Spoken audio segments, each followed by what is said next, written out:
the greenhouse to turn off, but it's reading 90 degrees in here, so it might not shut off anytime real soon. So I figured I would go ahead and start with this video. Yes, I am wearing the same shirt. That's because this is the same day as the previous video. I just decided I would do two at once. That way I have content. And also because I was thinking about it.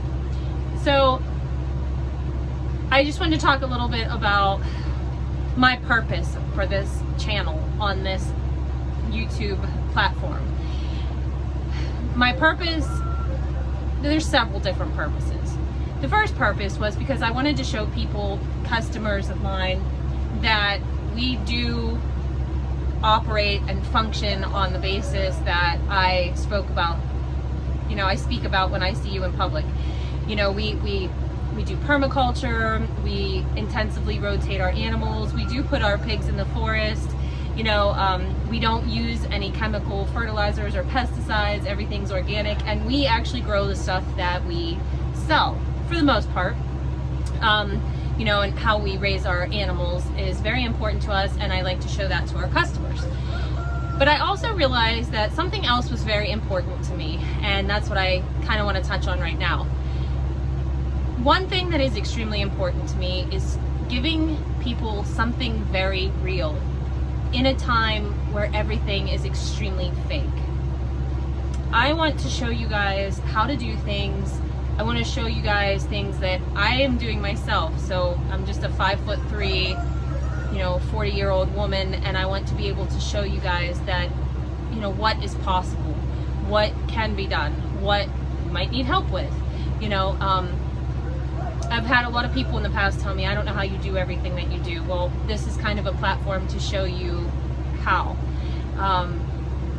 This is an opportunity to give you something real and earthy and natural in a world that seems to be more and more artificial, made up, and make-believe every single day.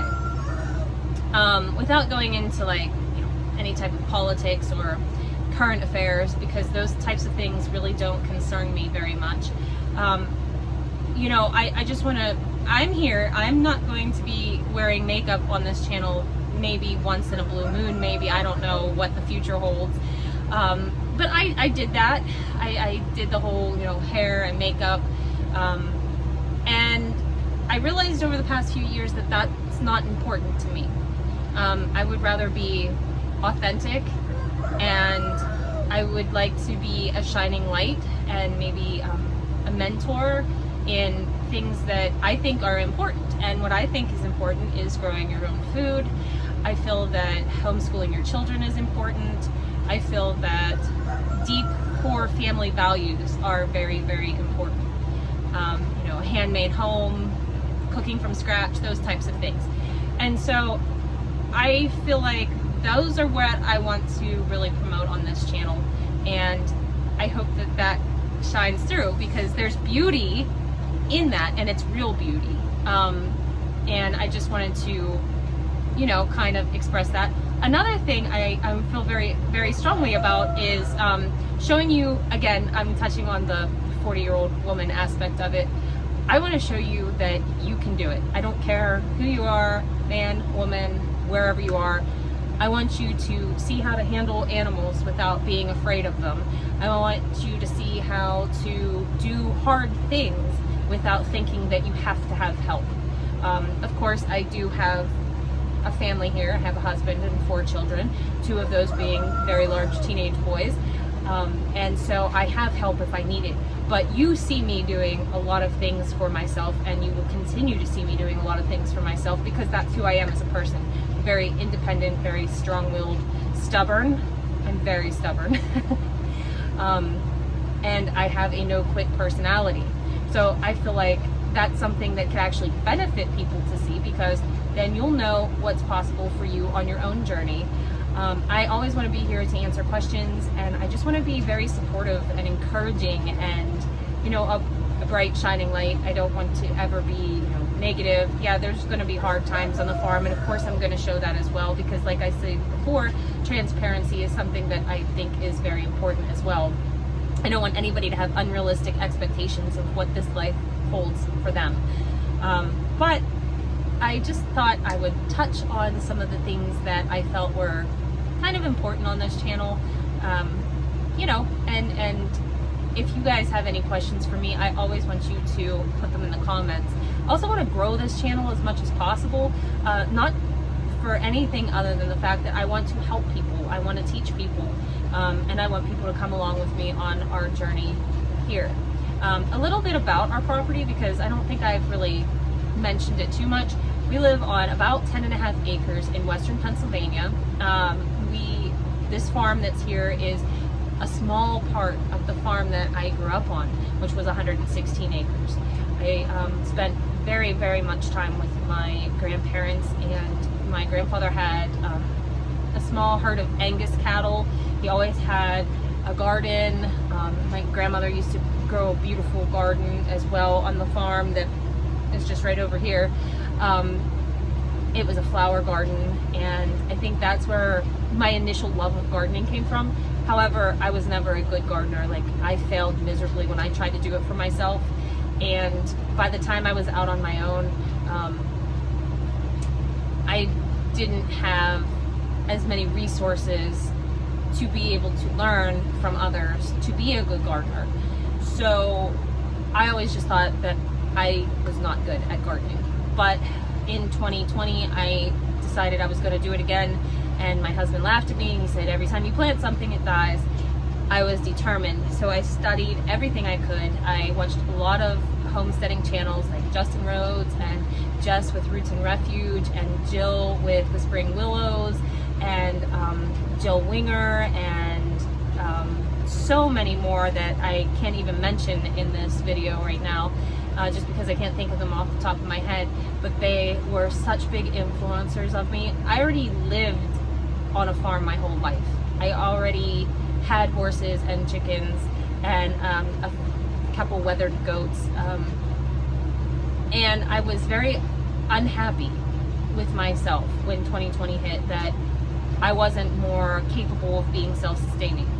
So that threw me into doing what I'm doing now. It made me be a successful gardener. It made me acquire more animals and learn the techniques to really be able to manage them on our very small property.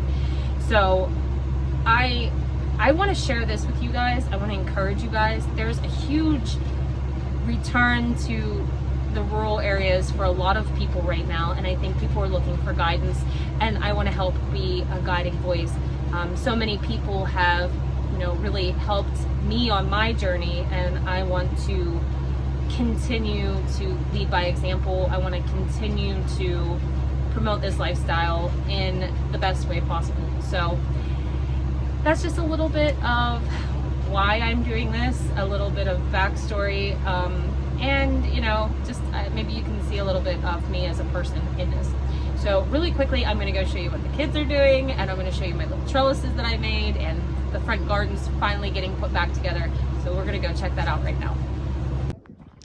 What are you guys doing? Planting potatoes. Look at that one. Oh my goodness. Can we see you guys plant some potatoes? Can I see you do it? I'm catching you on video. So these two, I don't know if you know this, but they're the world's best potato farmers. So they got this bed all ready. And as you can see, the soil is absolutely gorgeous. This is actually just from our manure compost pile last year.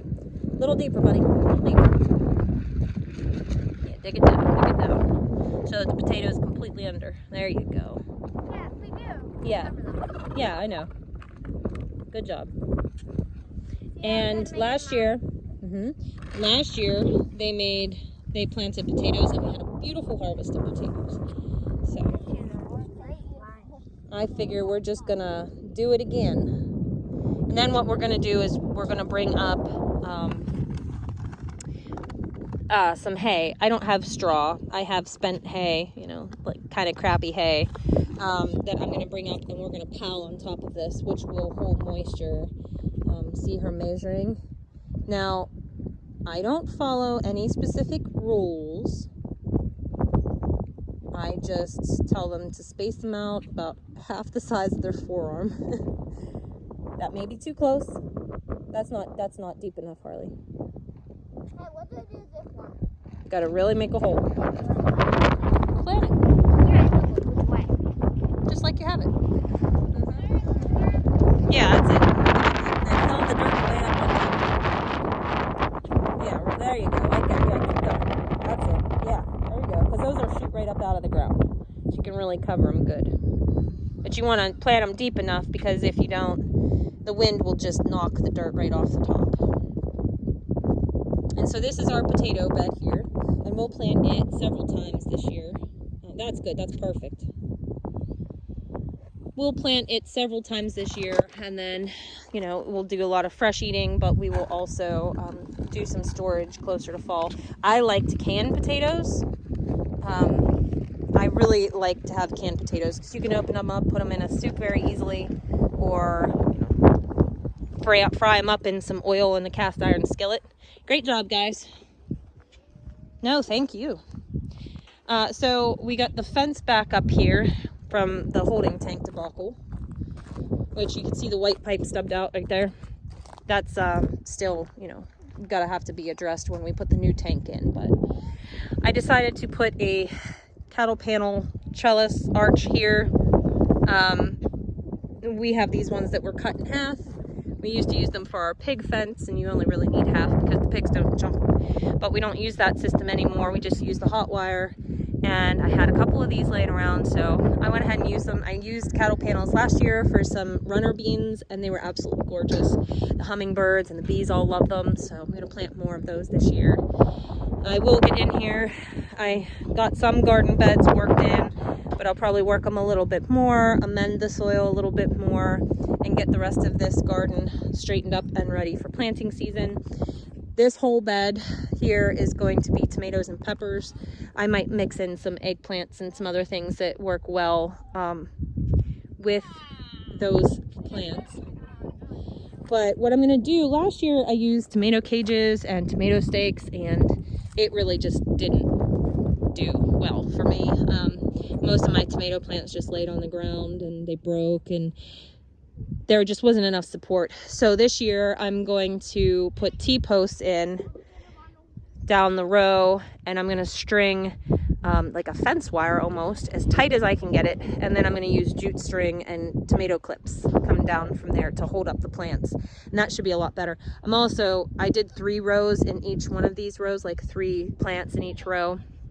I'm just going to do 2, one on either side, and going to space things out a lot better because I'm going to have this whole bed. Last year I tried broccoli and cauliflower in this bed, and it just didn't work. So that's what we're going to do here. This is where the holding tank used to be. I have a lot of amendments to do here before it's really great to plant in. Right now it just looks barren. And back here, these little plants here, ooh, there's my fingers huge, right there. And here's the rest of them. There's one right there, and one right there. Those are actually hyssop plants, and they came back from last year. Here, I'll just take you around and show you. They came back from last year, and I will actually be doing a video maybe this week.